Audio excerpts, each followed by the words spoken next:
जिल्हा ग्रंथोत्सव सोलापूर आणि याकरता व्यासपीठावर विराजमान सर्व जातीदिगण, माझ्या समोर बसलेले सर्व पदाधिकारी, प्रेक्षक, विद्यार्थी मित्रांनो, मागचा महिना फेब्रुवारीचा हा जो शिवमय महिना झाला आणि त्याच्यानंतर आता हा मार्च महिना आला. खरं तर मला वाटतं की आणखी थोडा दिवस थांबला असतो तर जयंती आणि पुण्यतिथी एकदाच घेता येते, 19 फेब्रुवारी आणि 3 एप्रिल. कारण का शिवरायांचं जे आयुष्य आहे 18,306 दिवसाचं हे आयुष्य, या दिवसामध्ये ज्या माणसानं फक्त 35 वर्ष जगावर जो तारा चमकला आणि त्याच्यानंतर आज ज्याच्यासाठी आपण इथं सर्व जमा झाले आहोत, जगच्या ज्यानं या ठिकाणी अगदी तेजोमय झालेला आहे अशा छत्रपतींचा या ठिकाणी जय जयकार किंवा त्यांच्या असणाऱ्या कार्याचा जी सेवा करण्याची संधी मला या ठिकाणी उपस्थित किंवा आपण करून दिली त्याबद्दल आपले सर्वच जी काही ग्रंथालय या ठिकाणी असणारे पदाधिकारी असेल, खास करून आमचे विद्यार्थी प्रमोदजी पाटील असतील, त्यांचं मी या ठिकाणी आभार मानतो. आणि हे करत असताना मला म्हणावंसं वाटतंय, कुणी ना पुसावा आम्हाला जात धर्माचा अजेंडा, आम्हीच वेळे त्या इतिहासाचे घेऊन फिरतो खांद्यावर छत्रपती शिवरायांचा झेंडा. तर हा झेंडा घेऊन फिरत असताना मी एवढा श्रीमंत निश्चितच नाही आहे की काहीतरी वेगळं करावं, परंतु झाकली मूठ एवढी मोठी आहे की त्याच्यामध्ये अग्नी काढली. त्यामुळं हा असणारा ठेवा सांगत असताना कुठून सुरुवात करावी हे नेमकं त्या ठिकाणी समजत नाही आहे. कारण का आघात अशा प्रकारचं शिवरायांचं व्यक्तिमत्व, तर या व्यक्तिमत्वाला मुजरा करीत असताना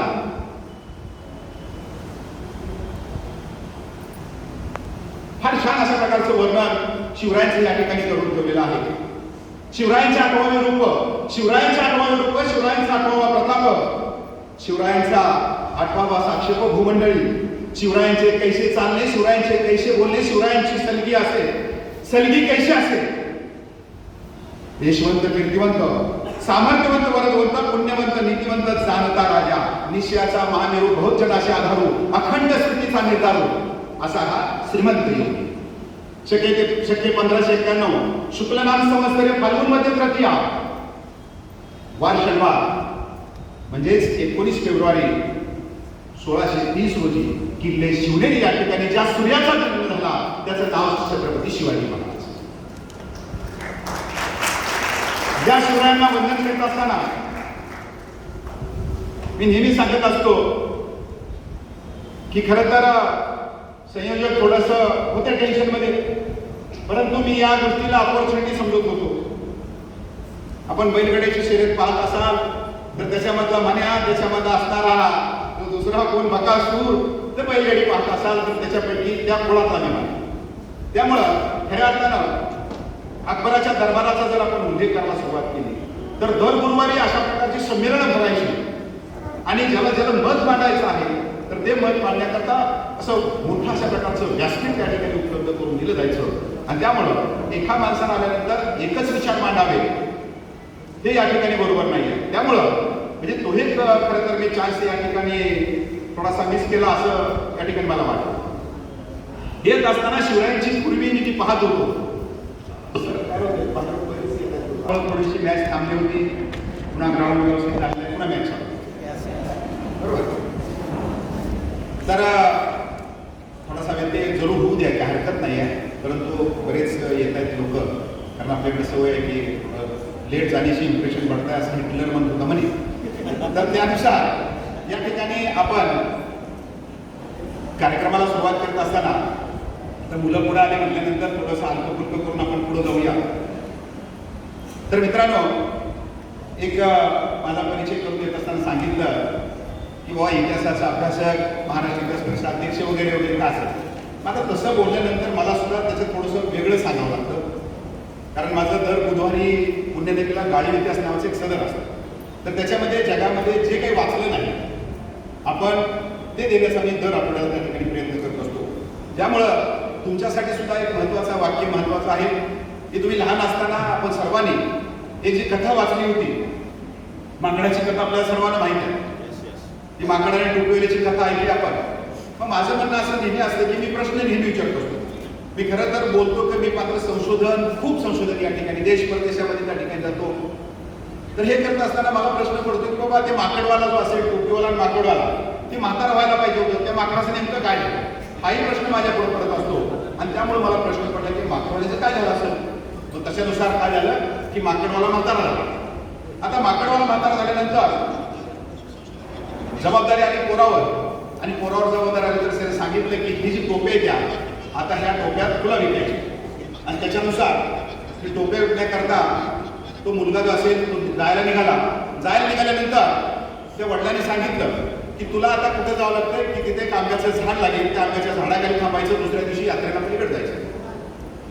मग त्याच्यानुसार ती सर्व स्टोरी सांगितली. तिथं थांबल्यानंतर तू जर थांबला टोप्या घेऊन तर माकडं येतील खाली, ते आपल्या टोप्या घेतील, ते वर जातील. मग त्याच्यानंतर तू त्यांना दगड मारायचा, पुन्हा ते आंबे मारतील, पुन्हा आपण टोपी घालायची डोक्याला, ती माकडं वरच्या बाजूला घेऊन गेले, टोप्या आपल्या घालतील, आणि त्याच्यानंतर टोपी तू खाली काढली की माकडं तशा टोप्या काढतील. ते त्याला सांगितलं होतं. त्यानुसार तो गेल्यानंतर तिथं तो प्रसंग दुसऱ्या दिवशी म्हणजे आदल्या दिवशी रात्री घडला. माकड आलं, भरपूर माकडं आली, त्याच्या टोप्या घेतल्या आणि टोप्या घेऊन ते वरच्या बाजूला गेली. ठरल्याप्रमाणे यानं काय केलं, ती माहिती स्टोरी आहे म्हणून पटकन त्यानं खालून दगड घेतला, वरच्या बाजूला मारला. वरच्या बाजूला मारल्यानंतर वरच्या जे माकडाने आंबे खाली मारल्यानंतर त्याला वाटलं बरं चालतं, स्टोरी बरी चालली, जसं वडिलांनी सांगितलं तशी. मग त्याने लगेच दगड मारला, त्याने आंबा मारल्यानंतर त्यानं पटकन अजून गडबडत एक टोपी होती आपल्याकडे शिल्लक, ती टोपी घेतली आणि डोक्याला घातली. वरच्या बाजूला जेवढी माकडे टोप्या घेऊन गेली होती त्यांनी सर्वांनी टोप्या घातल्या. टोप्या घातल्यानंतर लगेच त्याने टोपी काढली, खाली टाकली. खाली टोपी टाकल्याबरोबर माकडे मोठमोठ्याने हसायला लागले. तुला सर्वच काही व्यवस्थित व्हायला लागले, हे काय झालं नेमकं. वडिलांनी सांगितलं, बाप्पांनी सांगितलं तसं होत नाही का. तेवढ्यात ते माकड हळूच म्हणाला, बाप सर्वांना सांग. तर तशा ठिकाणी एखादा ही जी कथा असेल ती कथा घेत असताना वेगळं काय द्यावं, हा भाग या ठिकाणी महत्वाचा होता. तर हा वेगळा भाग घेत असताना मी रस्त्याला येत होतो, आणि रस्त्याला येत असताना मोठे अशा प्रकारचे बोर्ड लावलेले असतात. आपण पाहतो की त्यांचा वाढदिवस. मी काल मला एका अधिकाऱ्यावर बोलतो, आणि त्या अधिकाऱ्यावर जात असताना मी बसमध्ये गाडीमधून हळूच एक वाक्य उच्चारलं की वाढदिवस जो असेल माझा वाढदिवस आहे, एका ठराविक वर्गालाच का सांगावं वाटतं. एखादा डॉक्टर, एखादा कलेक्टर कधीच म्हणत नाही की माझा वाढदिवसाच्या शुभेच्छा, मग त्या वर्गालाच का सांगावं. तो तसाच एक बोर्ड मला दिसला, आणि त्या बोर्डवर जे वाक्य लिहिलं होतं, वरच्या बाजूला नेत्याचा फोटो होता आणि खालच्या बाजूला लिहिलं होतं, जो कार्यक्रम असेल तुमच्यासाठी काय करतो. मी त्याला हळूच विचारलं, घरी विचारले का. तर असो, त्यानुसार तुमच्यासाठी काय पण इतिहासामध्ये नेमकं काय. आपल्याला माहित आहे मित्रांनो, छत्रपती शिवाजी महाराज पन्हाळ्याचा वेढा पडला. पन्हाळ्याच्या वेढ्यावर जेव्हा छत्रपती शिवाजी महाराज अडकून पडले होते, अडकून पडल्यानंतर जो सिद्धिला त्या ठिकाणी असणारा बाजूला वेढा टाकलाय त्याच्यासोबत फाजलखान आहे, आणि हा असणारा जो फाजलखान आहे किंवा त्याच्यावर जो वेढा पडलेला आहे, तर वेढ्यामध्ये ज्यावेळेस आपण पाहिलं की शिवाजी महाराज अडकून पडले, आणि शिवाजी महाराज अडकून पडल्यानंतर ज्यावेळेस 2 महिने गेले, 3 महिने गेले, पन्हाळ्याचा वेढा त्या ठिकाणी उठत नाही. आणि पन्हाळ्याचा किल्ल्याचा ज्यावेळेस आपण अभ्यास करतो, आपल्या इकडे 700 ते 800 मिलीमीटर पाऊस पडतोय, मात्र पन्हाळा परिसरात जर तुम्ही गेला असाल तर तो पाऊस जो असेल तो 4,000 किलोमीटर पाऊस त्या ठिकाणी पडतोय. हे पाऊस उडत नव्हता, आणि अशा वेळेला हा वेढा चालू होता.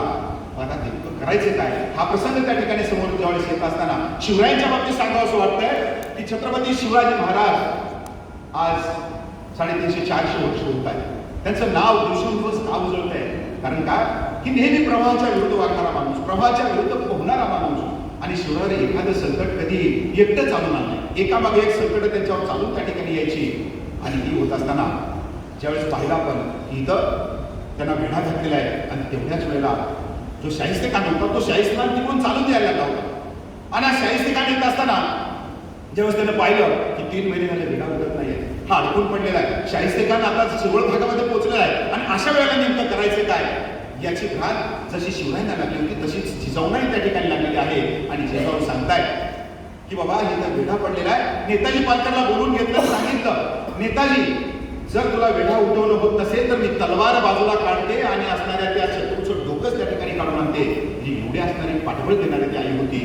अशा वेळेला शिवराय अडकून पडले तिकड्यात. 1 दिवस झाला, 2 दिवस, 3 महिन्याचा कालावधी गेला. आता काय करायचं नेमकं? आणि शिवाजी महाराज जगाच्या पाठीवरलं त्यांच्याविषयी काय वर्णन करावं, सर्वच बाबतीतलं ते वेगळे व्यक्तिमत्व. एखादी आयडिया आता वापरली असेल, दुसऱ्या वेळेला निश्चितच त्या ठिकाणी नसायची. आणि अशाच वेळेला त्यांच्या कानावर एक गोष्ट गेली की आपल्या इथं बाजूला नेबापूर नावाचं गाव आहे आणि त्या नेबापूर गावामध्ये एक आपल्यासारखा दिसणारा जो काय माणूस आहे तो आपली ऍक्टिंग करतो, तो आपल्यासारखा सेम दिसतोय. आणि तशा वेळेला आपले जे डॉक्टर जे काय असतील त्यांना सांगितलं की त्याला इकडे घेऊन या. त्या माणसाचं होतं नाव होतं शिवा काशी. आता शिवा काशी ज्यावेळेस आपण पाहिलं त्याचं वर्णन जर करायला लागलो, हा न्हावी समाजाचा माणूस, मात्र शिवरायांना प्रतिपूर्णपणे भरलेला हा व्यक्ती. आणि ज्यावेळेस त्यानं पाहिलं की शिवरायांचा पोशाख तशाच प्रकारचा, दाढी तशाच प्रकारची असायची आणि हे करत असताना कटिंग करताना सुद्धा त्याचं वाक्य असायचं, यावं राजे यावं, तुम्हाला काय करायचंय, कटिंग करायची का दाढी करायची. जे शिवरायांच्या प्रती एवढं समर्पित अशा प्रकारचं व्यक्तिमत्व. आणि अशाच सकाळची वेळ आहे आणि सकाळच्या वेळेला त्यानं पाहिलं की काही गिराईक येत आहेत आणि तेवढ्याच घोडेस्वार 4 घोडेस्वार त्या ठिकाणी आले.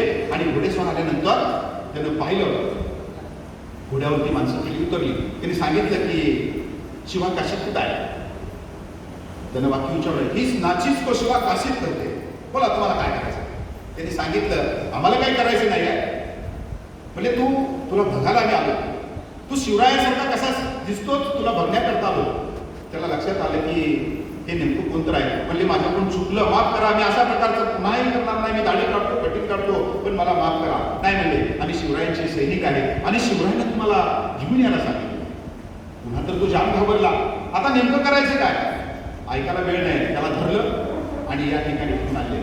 आता इथं घेऊन आल्यानंतर शिवरायांचा डोक्यातला जो प्लॅन होता तो चालूच होता. ज्यावेळेस पन्हाळ्याच्या किल्ल्यावर हा शिवा काशी समोर आणण्यात आला आणि समोर आणण्यात आल्यानंतर शिवरायांनी जे बाजूची माणसं होती त्यांना सांगितलं होतं की तुम्ही बाहेर जावा. ती बाहेर सर्व माणसं गेली आणि शिवराय एक या शिवा काशीकडे हळूच पाहतात. किती छान दिसतो, सेम माझ्यासारखं, अगदी त्याचा ड्रेसिंग दाढी, त्याचं बोलणं सगळं माझ्यासारखं आहे. त्यांनी सांगितलं की शिवा किती छान दिसतो. पुन्हा तो काय करायला लागला, महाराज मला माझं चुकलं, मी तुमच्यासारखी अशी स्टाईल मारायला नको होते, मला माफ. तो सांगतोय नाही दिसतो, अरे तू असल्या साध्या पोशाखामध्ये एवढं छान दिसतोय ना, जर माझा पोशाख घातला ना तू कसा दिसशील. म्हणजे चाष्टा करता गरीबाची. नाही म्हणजे बघूया आपण. बघूया म्हटल्यानंतर महाराजांनी सांगितलं की मध्येच हा कपडे बदल. महाराजांनी आपले कपडे बदलत त्या ठिकाणी लावले आणि कपडे बदलायला तसं का शिवकाशीत मध्ये गेला. आणि मध्ये गेल्यानंतर महाराजांनी पाठीमागच्या मोठ्या आवळ्या आणि मोठ्या आवळून महाराज इकडे तिकडे फिरायला लागले. आता हे महाराज फिरत असताना त्याने पूर्ण पोशाख बदलला आणि पोशाख बदलल्यानंतर तो आल्यानंतर त्यानं महाराजांना मुजरा घातला. राजे मुजरा असावा वाटला. एकदा झालं, दोनदा झालं, मुजरा घातला. त्यावेळेला शिवराय पाठीमागे हात बांधलेले आणि अगदी विचारामध्ये मग्न होऊन गेले शिवाजी महाराज. त्याला वाटलं की माझं काय चुकतंय का. त्यानं हळूच पाहिलं शिवरायांच्या पुढच्या अंगठ्याच्या बाजूला, पायाच्या अंगठ्याच्या पुढे काहीतरी बोलत दिसल्यानंतर मला महाराज माझं काही चुकलंय का. शिवाजी महाराजांनी पाठीमागे वळले, त्याच्या खांद्यावर हात ठेवला आणि सांगितलं शिवा आता तुझं चुकलं नाही, शिवा माझं चुकतंय, माझं चुकतंय शिवा. आता हा पोशाख तुला मृत्यूच्या दाढेपर्यंत कदाचित घेऊन जाऊ शकतो, याच्याकरता माझं चुकतंय. त्याने सांगितलं महाराज आपला पोशाख घातला ना, काय व्हायचं ते उद्या, मी तुमच्यासाठी तयार आहे. महाराजांनी स्वतःला आवरलं, त्यांना सदरेवर बसवलं आणि महाराज जरा थोडंसं आड बाजूला गेले, टाळी वाजवली गेली, सर्वांना पुन्हा मध्ये बोलवलं. सर्वांना मध्ये बोलवल्यानंतर महाराज आडून हा सर्व नजारा पाहत होते. आणि महाराज ज्यावेळेस मधल्या बाजूला गेले, इथं पाहताय सर्व लोक आली आणि महाराजांना मुजरा घालायला लागली. महाराजांना वाटलं की आता बरोबर आहे, माझं चाललेलं जे काही प्लॅनिंग असेल हे बरोबर आहे. मुजरा घालायला लागले. महाराज लगेच सांगितलं की हा शिवा काशी, हा शिवा काशी आहे. मग महाराजांनी सर्वांना जो काय आपला प्लॅन असेल योजना समजावून सांगायला सुरुवात केली. आता आपल्याला इथून निष्ठायचं आहे. निष्ठाने करता प्लॅनिंग त्यांनी सांगितली की शिवा काशीत पालखीत बसेल, माझ्या जागेवर पालखीत बसेल, तशा प्रकारचा त्याचं जे हातातलं कडं जे त्याला दिलं गेलं तो पालखीचा गोंडा धरेल आणि त्याला आता तिथून निष्ठून जायचं. तशा रीतीने त्याला पालखीत बसवलं गेलं. महाराज ठरलेल्या वाटेने तिथून निसटले आणि विष्णुगणाकडे त्यांचा जो घोडा होता तो पळायला लागला. घोडा जसा का किंवा शिवाजी महाराज बाहेर गेले आणि शिवाजी महाराज बाहेर गेल्याबरोबर लगेच शिवरायांनी स्वतःच त्या ठिकाणी फुल उठवून दिली. शिवाजी पळून गेले. शिवाजी पळून गेले म्हटल्यानंतर ही जी बातमी असेल त्यांच्या कानावर, शत्रूच्या कानावर त्या ठिकाणी गेली. कानावर गेल्यानंतर तो असणारा सलाबजंग त्याचं नाव, तर तो तिथं त्याला लक्षात आलं की वा शिवाजी भाग्या. तेवढ्यात अफजल खानाचा मुलगा फाजल खान आहे. फाजल खान म्हणतोय नाही, ती माझी शिकार आहे. माझ्या वडिलाला त्यांनी मारलं. अफजल खानाचा जो काही मुलगा आहे तो म्हणतोय माझी शिकार आम्ही जाणार आहे. फाजल खानानं घोड्याला टाच मारली. पालखीच्या पाठीवर तो लागलेला आहे. तेवढ्या शिवाजी महाराज आता पुढं पुढं निघून चाललेले होते आणि धावत धावत जण त्या पालखीला वेढा टाकला. तलवार बाजूला काढल्याने सांगितलं, शिवाजी राजे तुम्ही आता अटक झालेले आहात. तुम्ही राजे अटक झालेले आहात. अटक झाले म्हटल्याबरोबर ठीक आहे म्हणजे काय हरकत नाही, मी अटक व्हायला तयार आहे. चला हरकत नाही, मला घेऊन चला, मला घेऊन चला म्हटल्यानंतर पुढच्या बाजूला घोडा आणि पाठीमागं ही पालखी, शिवरायांची पालखी निघून चालली आहे. ही पालखी जशी का त्या ठिकाणी झाली, तिथं असणारा सलाबजंग त्याच्याकडे हा निरोप गेला होता की शिवाजी महाराज पकडले गेले. तो एवढा खुश झाला, अरे मला जे काम त्या कालखंडातल्या असणाऱ्या भारतातला सर्वात भलाट अशा प्रकारचा सेनापती अफजल खानाला जमलं नाही, माझ्यासारख्या माणसाला त्या ठिकाणी जमलंय. मला त्याने सांगितलं की नौबती वाजवायला चालू करा, आज रात्री बडाखाना हो जाय, सर्वांना मस्त पार्टी देऊन टाकूया. आणि तो आता वाट बघायला लागला. शिवराज दिसतात कसे, अफजल खानाचा जन्म पोट पाठ, जो कशा प्रकारचा माणूस आहे जो कोणाला भेट नाहीये, हा माणूस मी अटक करणार आता थोड्या वेळामध्ये, तो माझ्याकडे येतात, शिवराज दिसतात कसे, याच्याकरता आपण तो वाट पाहतोय. तेवढ्यामध्ये पालखी त्या ठिकाणी आली. पालखीतून महाराज उतरले. महाराज उतरल्यानंतर आता शाही पाहुणचार त्या ठिकाणी होणार आहे. तिथं समोर बसवलं गेलं. समोर बसवल्यानंतर एक टोक फक्त महाराजांनाच पाहतो. महाराज कसे असतील, काय नेमक्या माणसाने केलं असेल. आणि तेवढ्यामध्ये तो सिद्धूर आला आणि सांगितलं नाही, आज आपल्याला मस्त एन्जॉय करायचं आहे. आणि म्हणून त्यांना पटकन 2 ग्लास भरले आणि 1 ग्लास त्या शिवायच्या हातामध्ये दिला आणि 1 ग्लास स्वतः त्याच्या हातामध्ये घेतला आणि पटकन तोंडाला त्याला लावला. त्यानं तोंडाला ग्लास लावल्याबरोबर शिवा काशीत आपला पटकन तोंडाला त्याने ग्लास लावला. ग्लास लावल्याबरोबर सलाबतनं सांगितलं, ग्लास फेकून दिला आणि वाक्य उच्चारलं, तलवार बाजूला काढली, सांगितलं, बोल तू कोण आहे, बोल तू कोण आहे. तो म्हणतोय मी शिवाजी आहे, मी शिवाजी आहे. तलवार त्याच्या घड्यावर लावली, सांगितलं हे शिवाजी नाही होऊ शकता, तू कोण आहे सांग. तो म्हणतोय मी शिवाजीच आहे, फक्त शिवाजी भोसले नाही, मी शिवा काशीद आहे. मी शिवा काशीद आहे. तो सांगतोय की तू शिवाजी नाही आहे, ओरिजिनल शिवाजी नाही आहे, क्योंकि शिवा कभी शराब नहीं पी सकता. पुन्हा वाक्य उच्चारतोय तो, अरे तुला मरण्याची भीती वाटत नाही का, मी तुला मारणार आहे आता थोड्या वेळात, तुला मरण्याची भीती वाटत नाही का. तो म्हणतोय मारायचं असेल तर मार. अरे 1 दिवस जन्माला आल्यानंतर मला शिवाजी भोसले म्हणून जगता आलं, यातच माझं भाग्य आहे. मारायचं असेल तर मार. याला म्हणतात तुमच्यासाठी काय. त्यानंतर आपण पाहिलं तानाजी जो शिवराय तिकडे त्या ठिकाणी जायला लागले. जात असताना पुढची कथा आपल्याला माहित आहे. तिथं सुद्धा तोच प्रसंग आहे की बाजीप्रभू देशपांडे त्या ठिकाणी असणाऱ्या घोडखिंडीमध्ये त्यांनी कशा प्रकारे अडवलं गेलं त्यांचं सुद्धा वर्णन करत असताना माझं एक वेगळं पण सांगतो तुम्हाला. मी प्रत्येक त्या असणाऱ्या स्पॉटला व्हिजिट घेतो, तिथं थांबतो 2-2, 4-4 तास आणि मग त्या ठिकाणी बोलतो. असं नाही की उभं कोणीतरी एखाद्याने लिहिले म्हणून मी बोलत नाही. तर तिथं आता घोडखिंडीमध्ये पावसाळ्यातच आम्ही गेलो. 80 फुटाच्या त्या असणाऱ्या पाहुणखिंडीमध्ये उतरलो आणि उतरल्यानंतर आज सुद्धा तुम्हाला तिथं जायचं जर झालं तर अतिशय थरकाप होणारी घटना किंवा जो ही असेल वाट असेल 2 फुटाची शिडी त्याच्यावरून खाली उतरावं लागतं. आणि तशा वेळेला अगदी घोडे मावळे घेऊन जो असणारा बाजीप्रभू देशपांडे त्या ठिकाणी लढतोय. रही कसं भरपूर आहे आणि अशा वेळेला 80 जखमा त्या ठिकाणी अंगावर झाल्या आहेत. ओढा त्या ठिकाणी वाहतोय.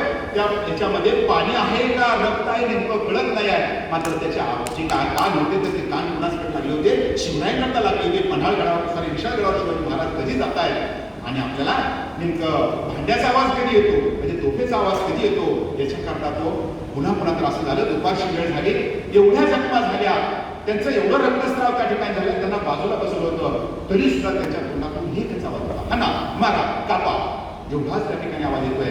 आणि अशा वेळेला शिवाजी महाराज तिथे काही सहजासहजी पोहोचले नाही विशाळला. तिथं असणारे सावंत असतील बाकीची मंडळी आपल्या अडवायला खंबीर होती. मग शिवाजी महाराज कसे त्यांनी त्या गडावर पोहोचले, त्यांनी भांड्याचा आवाज तोफेचा आवाज काढला. आवाज काढल्यानंतर इथं असणारे भाषिक प्रभूंनी जात असताना सुद्धा एक वाक्य उच्चारलं, राज मुजरा असावा साखळी मंजूर करून घ्यावी आणि मग आपलं प्राण त्याला. मग त्यानंतर शिवाजी महाराज ज्यावेळेस आपण पाहिलं थोडंसं व्यवस्थितपणे झालं. महाराजांनी काय माहिती त्यावेळेस थोडंसं होते फोन आणखी महाराज आता बसले, बरं झालं आता आपण पोहोचलो, आता आपण व्यवस्था लावूया, कोण जखमी झाला असेल त्याची माहिती घ्यायला लागली. तेवढ्या वर्दी दिली गेली, पालखीला गेली. पालखी म्हटल्यानंतर महाराजांना वाटलं की कोणतं आता मोठी माणसं आपल्याकडे येत आहेत. 2 पालखी त्या ठिकाणी आल्या. पालखी आल्यानंतर त्यांनी पाहिलं, त्यांना निरोप दिला आणि त्या पालखीमध्ये 2 माणसं, एक असणारा भाजी प्रभू आणि त्याचा सक्का भाऊ फुलाजी प्रभू. दोन्ही माणसं किंवा दोन्ही भाऊभावांनी त्या ठिकाणी बलिदान दिलं होतं. आणि त्यावेळेला महाराजांनी एक वाक्य उच्चारलं होतं की बाजी तुम्ही घाई केलात, बाजी तुम्हाला पालखीचा मान देणारच होतो, परंतु स्वतः पालखी तुम्ही का आलात? याला म्हणायची तुमच्यासाठी काय पण आणि याला म्हणायची सेवा. तर अशा प्रकारची सेवा घडत असताना या ठिकाणी महाराजांची कीर्ती काय वर्णावी. कारण आपण अफजल खान, फजल खान या सर्व कथा आता जुन्या झाल्या. मी मगाही सांगितले की घोडा आपलं सॉरी माकडाची करता एवढ्या करता सांगितलं. तुम्हाला पाहिजे असेल तर पुढच्या वर्षी सर प्राचार्य आपण इथं अफजल खानाचा वारसा राहतो. माझ्याकडे सर्वच आहे, कारण जिथं आपला अभ्यास संपतो तिथून आम्ही सुरुवात करतो. तर त्यामुळं एकंदर ही पाहत असताना ज्यावेळेस उत्तर भारतामध्ये मी गेलो होतो, तर उत्तर भारतामध्ये गेल्यानंतर मला शिवरायांच्या नावानं आपल्यापेक्षा 10 पट जास्त संस्था दिसल्या. या देशामध्ये जवळपास 1.5 ते 2,500 मोठे कॉलेजेस आहेत की त्यांच्यामध्ये त्यांच्या नावामध्ये छत्रपती शिवाजी महाराज. एक तर ज्यावेळेस आंध्र प्रदेशमध्ये आम्ही गेलो होतो, विजयवाड्यामध्ये एक छोटंसं गाव आहे, 1953 ची संस्था आहे. तर त्या संस्थेमध्ये मी पाहिलं स्वातंत्र्य सैनिकांनी काढलेली संस्था. तर त्या स्वातंत्र्य सैनिकांनी जी संस्था काढल्यानंतर शिवरायांचा पुतळा जागोजागी असतो, चौकामध्ये असतो, बाजूला असतो. मात्र त्या माणसानं जो 1953 साली पुतळा बसवलाय आपल्या गेटवर, मुख्य प्रवेशद्वारात त्याच्यावर पुतळा बसवला. मग मी त्यांना विचारलं की तिथले प्राचार्य वगैरे विचारले, त्यांना मोठी शाळा आहे, 6 ते 7 हजार विद्यार्थी आहेत. त्यांना मी विचारलं की कुणाचा पुतळा आहे, नेमकं विचारावं म्हटलं तर विजयवाडा आहे. त्यांनी म्हणजे छत्रपती शिवाजी महाराज आहे. मग शिवाजी महाराज म्हटल्यानंतर मी त्यांना लगेच प्रश्न विचारला की हा पुतळा वरच्या बाजूला का बसवला? साईडला पुतळे असतात आमच्या महाराष्ट्रामध्ये, वरच्या बाजूला का बसवला? त्याचं वाक्य आपल्यासाठी महत्वाचं आहे. तो प्राचार्य मला सांगितलं की सर, माझ्या शाळेमध्ये येणारा प्रत्येक विद्यार्थी शिवरायांच्या खालून येईल, म्हणजे शिवरायांचे विचार खूप मधल्या बाजूला येईल, म्हणून मी तुला. तर अशा रीतीनं शिवाजी महाराजांविषयी आत्ताच नाही, आता फोन आले, मोबाईल आले, पिक्चर आले. मात्र ज्यावेळेस आपण जाऊया की शिवरायांचा कालखंड आहे. छत्रपती शिवाजी महाराज आपण पाहिलं की आग्र्याला अडकून बसले होते. आता शिवाजी महाराजांचं जर वर्णन आपण करायचं झालं तर यांच्यासारखं, त्याला आपण ग्लॅमर हा शब्द वापरतो, जगाच्या पाठीवर मी तर असा माणूस पाहिला नाही की एवढं ग्लॅमर केलं असेल ते. कारण का की त्या माणसानं पहिलीच मॅच खेळली आणि ती सुद्धा अगदी एकतर्फी मारली होती, ती म्हणजेच अफजल खानाची. ज्या अफजल खानाला आपण पाहिलं होतं की खुद्द औरंगजेब घेऊन त्या ठिकाणी निघून गेला होता. आणि त्यामुळे त्या घटनेमुळे शिवाजी महाराजांचं एवढी वाच्यता झाली होती जगाच्या पाठीवर की आपल्याला आश्चर्य वाटेल. शिवाजी याला आपण आणि प्रतापगडची स्वारी म्हणतो, ही प्रतापगडची स्वारी त्या कालखंडामध्ये जी बातमी होती तर लंडन गॅजेट नावाच्या पेपरमध्ये फ्रंट पेज आली. म्हणजे आपल्याला आश्चर्य वाटेल की त्यावेळेला इंग्लंडमध्ये जवळपास 27 न्यूजपेपर निघत होते आणि त्यावेळेला ही बातमी फ्रंट पेजला आहे. म्हणजेच इंग्रजांना सुद्धा शिवरायांची दखल घ्यावी लागली होती. तर अशा वेळेला ज्यावेळेस शिवाजी महाराज आग्र्याला निघाले आणि आग्र्याला जात असताना आपण पाहिलं की कुणी सांगितलं नाही, कुणी बोललं नाही दुसऱ्या गावाला. मात्र शिवाजी महाराज एका गावातून दुसऱ्या गावात जर निघाले तर लोक सडा टाकायला सुरुवात करायची, पुष्पवृष्टी त्या ठिकाणी करायला लागायची आणि महाराजांना एक गाव पास करण्याकरता तास 2-2 तास 3-3 तास त्या ठिकाणी लागायचं. आणि अशा वेळेला शिवाजी महाराज आग्र्यात गेले. आग्र्यात गेल्यानंतर आपल्याला माहिती आहे की शिवाजी महाराजांना अटक करण्यात आली. आता अटक करणं म्हणजे शिवरायांच्या दृष्टीनं किंवा आपल्या दृष्टीनं थोडंसं, अनेक लोक शिवाजी दिसतात, शिवाजी मला नेमके पाहिजे आणि म्हणून त्या कोटाच्या बाजूला, आग्र्याच्या बाजूला सर्व गर्दी करायला लागायची लोक. नेमकं औरंगजेबाला कळलं गेलं की बाबा हे भानगड काय, नेमके आपण ह्याला अटक करून इथं आणलंय आणि याला सोडावं का धरावं? जर आपण काही करायला सुरुवात केली तर इथले असणारे राजपूत राजे खवळतील. आणि म्हणून तो दिवसेंदिवस त्या ठिकाणी जायला लागले. मग असं जात असताना ज्यावेळेस आपल्याला माहित आहे की शिवाजी महाराज आग्र्याहून निसटले आणि आग्र्याहून निसटल्यानंतर आपले निघालेत बाजूला. आता शिवाजी महाराज आग्र्याहून निसटले ही कथा आपल्याला सर्वांना माहीत असते. शिवरायांची डोक्याचं म्हणजे याला आपण म्हणतात की मेंटॅलिटी कशा प्रकारची आहे. आपण जर एखाद्या प्रसंगी समजा कुठं अपघातातून वाचलो, एखादं भांडण झालं तर आपण म्हणतो आपलं एक सहज वाक्य येतं, घर जवळ करा पटकन, चला बरं लवकर आता घर जवळ करा, आता कुठं थांबायचं नाही. मात्र शिवाजी महाराज त्याच्या उलटे होते. शिवाजी महाराज निसटले आणि निसटल्यानंतर खरं तर शिवाजी महाराजांनी इकडल्या बाजूला आपले यायला पाहिजे होतं, म्हणजे दक्षिणेत यायला पाहिजे होतं. मात्र त्याच्याऐवजी शिवाजी महाराज थेट उत्तरेला निघून गेले आणि उत्तरेला निघून गेले, काशी वगैरे भागामध्ये ते निघून गेले. आता हे निघून जात असताना मी आत्ताच पुस्तकं बाहेर पाहत होतो आणि सहज म्हणलं की बहिर्जी नायकावर एवढी कादंबरी तिथं मला दिसली. आता मी कोणावर टीका टिप्पणी करत नाही आहे, मात्र जे शिवरायांचं जे काही गुप्तहेर खातं होतं, गुप्तहेर खात्यावर चांगला संशोधक त्या ठिकाणी लिहिण्याचं धाडस निश्चित करत नाही. त्याचं कारण असं होतं की बहिर्जी नाईक असू देत किंवा गुप्तहेर खातं एवढं स्ट्रॉंग होतं की आजच्या आयबी न कुठल्याही प्रकारचा प्रसंग आहे शिवरायांची कधी योजनाच केली गेली नाही आहे, एवढं भयानक. आणि त्याचा प्रमुख होता बहिर्जी नाईक. अहो कधी बहिर्जी नाईक शिवरायांना सुद्धा ओळखू येत नव्हता. अशा प्रकारचं त्याचं जे काही पोशाख असायचा, वेषांतर असायचं. आणि काही ठिकाणी सांगितलेलं आहे की त्याच्या कमरेला 3 बेलाची पानं होती. ती शिवरायांना हळूच आपण लक्ष द्यायला ही फकीर तीच आहे का, मगाचा भिकारी तोच आहे का. आणि म्हणून ज्यावेळेस आपण पाहिलं होतं राज्याभिषेक सोहळा होत होता, राज्याभिषेक सोहळ्याच्या वेळेला केंद्रीय ऑक्सिजन आलेला होता, इंग्रजांचा एक अधिकारी आला होता. आणि अधिकारी आल्यानंतर त्यानं पुढं पाहिलं होतं, तो आपल्या असणाऱ्या दुभाषीला नारायण सेनेला एक वाक्य उच्चारतो होता सारखं. तो म्हणतोय की नेमकं भिकारी इथं काय करतो, ती भिकारी काय करतोय. त्यानं सांगितलं कोणता भिकारी. अरे तो त्यानं म्हणला ही भिकारी नाही, ती बहिर्जी आहे. तुम्हाला कसं माहिती. हा म्हणजे आमची सुरत तुटली ना त्यावेळेला हा भिकारी म्हणून तिथं आमच्यात वावरत होता. मला हा गुप्तहेरांचा प्रमुख आहे. म्हणजे ही अवस्था होती. पण अशा वेळेला आपण पाहिलं की ज्यावेळेस शिवाजी महाराज निसटले आणि शिवाजी महाराज निसटल्यानंतर आपल्या दक्षिणेकडे या निघाली. शिवराय शेवटी बहिर्जीचे सुद्धा गुरु आहेत. मग ज्यावेळेस वेषांतर करावं शिवराय सुद्धा अशा प्रकारचे वेषांतर करायचे. बहिर्जी नाईक जो होता शिवरायांना मार्ग मोकळा करत करत आता पुढे जायला लागायचे. आणि अशा वेळेला आपण पाहिलं की दोघांचा पोशाख कुठला नेमकं, कधी कधी दोघांच्या भेटी व्हायच्या नाहीत. आणि अशा वेळेला एक घटना घडली. तर ती घटना कशा प्रकारची होती की शिवराय जे होते तर त्या कालखंडामध्ये त्यांचं वजन काय होतं हे मला याच्यातून सांगायचं होतं. तर एक दुपारची वेळ. आता औरंगजेबाने सर्वांना सांगून ठेवलं जिंदा या मुर्दा जसं पाहिजे तशा प्रकारे पकडून आणा, सर्वांना आदेश केले होते आणि मोठं बक्षीसही लावलं होतं. आणि अशा वेळेला दुपारच्या वेळेला एक फकीर रस्त्याने चाललेला आहे. एक जो असणारा फकीर रस्त्याने चालला आणि तेवढ्याच घोड्याचा व्यापारी पुढच्या बाजूने येताना दिसला. आता घोड्याचा व्यापारी पुढच्या बाजूने येत असताना त्यानं पाहिलं की 6 घोडे त्याच्याकडे. जो फकीर आहे त्याच्याकडे घोडा छोटासा. मग त्यानं पाहिलं की हा येतोय.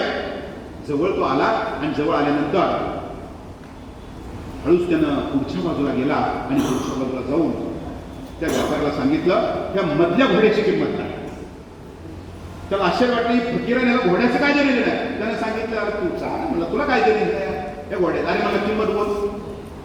बरं मधलं घोड्याची किंमत विचारतो, मग किंमत बोल. त्यानं सांगितलं 1500 रुपये किंमत आहे. 1500 रुपये किंमत म्हणल्याबरोबर त्यानं जो फकीर होता तो घोड्याच्या खाली उतरला आणि त्यानं आपल्या कमरेला हात घातला, थैली काढली, त्या व्यापाऱ्याच्या हातावर टाकली, टाच मारली आणि भरधाव घोडं निघून गेल्यानंतर तो शुद्धीवर आला आणि सांगितलं अरे बापरे काय भानगडा निघतो, काय फकीर आला नेमका काय, मधलं घोडं विचारतोय काय आणि पैसे बघतोय की त्यानं थैली फिकली निघून गेला आणि मला काय हिप्नॉटिझम केलं म्हणलं आहे ना. ती 10 मिनिटामध्ये घडलेली कथा आहे. मग त्याला वाटलं जाऊ दे आता काय करून आपण पैसे आले का नाही म्हणून बघण्यासाठी त्यानं जी पिशवी होती ते तो बटवा उकलला आणि बटवा उकलून म्हणला पैसे तर मोजून घ्यावे. पैसे मोजून घ्यायला म्हणून बटवा उकलला, बघतो तर त्याच्यामध्ये 40 सासरे पाणी आले. अरे मला मी सांगितले 15 निघतायत 40.